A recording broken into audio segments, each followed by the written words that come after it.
So let's start with some of the features that you get with this hammock. Well, I suppose you should call it a sleep system, really. It's got a waterproof tarp that hangs above. The tarp itself is separate to the whole hammock.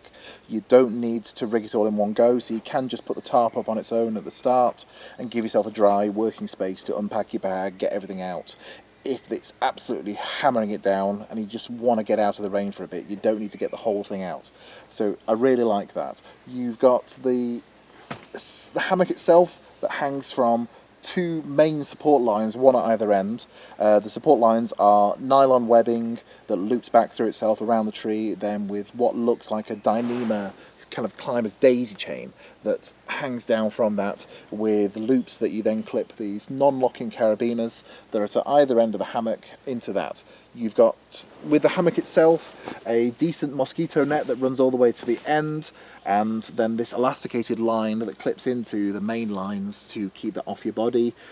The bottom of the hammock is a double thickness layer of this grey nylon, and in between those two layers you can insert a self-inflating mat that will keep a bit of the heat in. It'll stop all of your heat being wicked away and taken away by the wind and the cold air on the outside.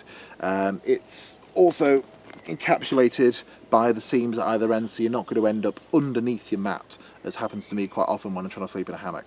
So with that, you've got a few other bits that you can modify, and you can add things to it from your other equipment or that you find when you get to your camp. There are these black pieces of webbing that you can then insert sticks into, or branches or trekking pole sections or something like that, just to make it a little bit more arched and keep the mesh netting away from your body.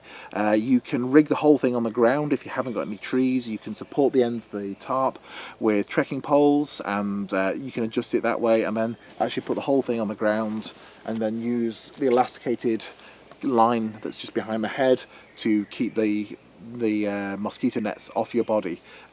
That's something that I think would work best in dry ground.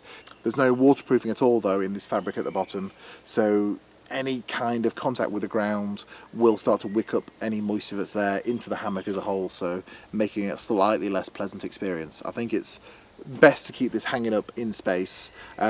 There are also a few nice touches, like these rubberized caps on the carabiners that stop any rain that's coming down the trunk of the tree or hitting the main lines from wicking itself into the fabric, so it should keep the hammock dry. And the lines themselves, as they come down, act as drip lines and they stop anything like that happening. I also really like the tensioning system for the tarp itself. It's just one pull to tension it, and it sits there and holds its tension, and there are these little mesh pockets where the tarp guy lines anchor, which keep everything nice and neat when it's stuffed in the stuff sack. Yeah, it's got a lot of things to like. First of all, it's very well built.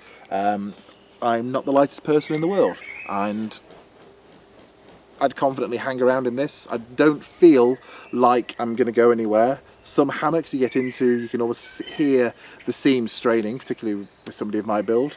I do like the way that everything sort of feels like it's built together. It's rather than they sold a tarp and then they sold a hammock and they put it together. Everything here feels like it was all designed to go with each other. I do like the tarp itself. I would have that as a standalone item any day, and I think it will make its way into my kit as a standalone item. It's nice and lightweight. It's very waterproof. It seems quite rugged. The tensioning systems for those lines, for the guy lines and for the main support lines, just really do work. Although I would like to see some pegs in the bag. There are no pegs included with it, and if you were going to use this with the guy lines running low to the ground, or where there isn't a tree in the right place, then you will need to add some pegs to it, or come up with some sort of solution with rocks or carving your own pegs when you get to camp. It's something I've actually had to do in the bottom corner over there, where the guy line isn't quite long enough to get to where what the tree that would be in the perfect place, so I've had to add a bit of paracord there to extend that out. But that's okay, that doesn't weigh much and it's very cheap, but it's something that maybe you would like to see in with the tarp.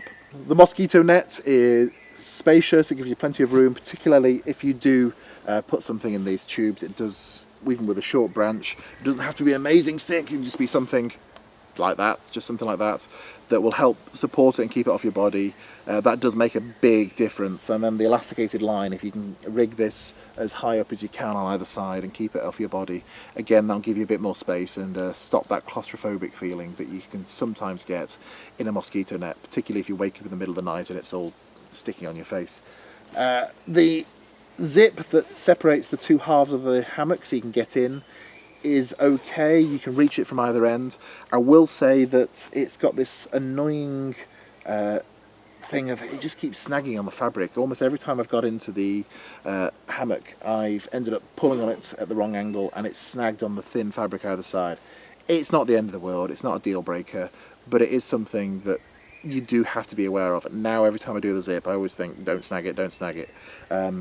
So if that zip could be a little bit wider, I probably would take the weight penalty of that thicker zip for not having that snag all the time.